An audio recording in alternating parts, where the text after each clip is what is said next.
Charles, let's come back to the UK and food security. Thanks, Mike. Yes, another one that sounds like it might be agriculturally heavy, but does concern everybody. Yes, the government have just announced that, contrary to their statements back in January, they are in fact going to be limiting the amount of land farmers can take out of productive actions. What they call productive actions, they mean producing food. They say, while there has been only limited evidence to date of farmers entering large amounts of their land into actions that take away food production, some of these actions were being used more than intended in a small number of cases, and so on. They still maintain the line that they can encourage farmers to produce food sustainably alongside improving the environment.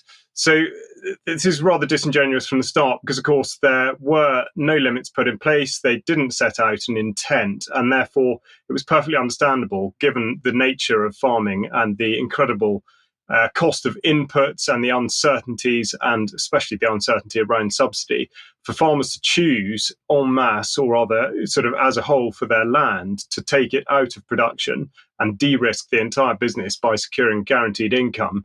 It's hard. It's very easy to see how that could have happened, or at least how that has happened. Now, Defra go on to say exactly what it means in future. Under the changes, the sustainable farming incentive applicants will only be able to put 25% of their land into 6 SFI actions that take land out of direct food production. Well, that's actually a huge change from what they said first of all. The other thing they're going to be doing is specifically to protect food security and ensure we continue to produce at least 60% of the food we consume here in the UK, to include a new annual UK-wide food security index to capture and present the data needed to monitor levels of food security. So this was pointed out to Defra back in January. It seemed clear to UK Column, at least, that this risk lay ahead. And I got in touch with them and I asked them, specifically highlighted there in the red box, what is the minimum permitted area by hectare of the utilised agricultural area, and as a percentage of that, the croppable area, so the area that's actually used to produce food. What measures does Defra have in place to avoid a significant reduction? Defra replied at the time to clarify that there was no upper limit on the funding available for any of those schemes. Not all land is likely to be suitable, and so on. So quite clearly, as I said, disingenuous from the start, they didn't qualify that at the outset.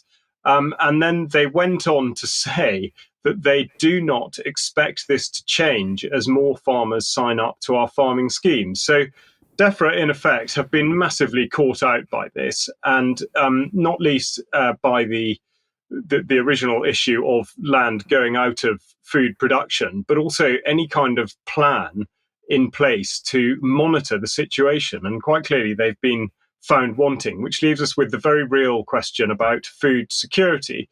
So Farmers Weekly publishing a headline there saying MPs slammed for dismal turnout at food security debate. It's not quite clear who's actually doing the slamming or what effect that would have had. But I should point out that in the 3 years since March 2020, there have been 31 debates entitled Food Security, whereas in the previous 10 years, only 21 debates on food security. So that gives a bit of a background to the situation as it's felt by Parliament, even if they're not really actually doing anything about it.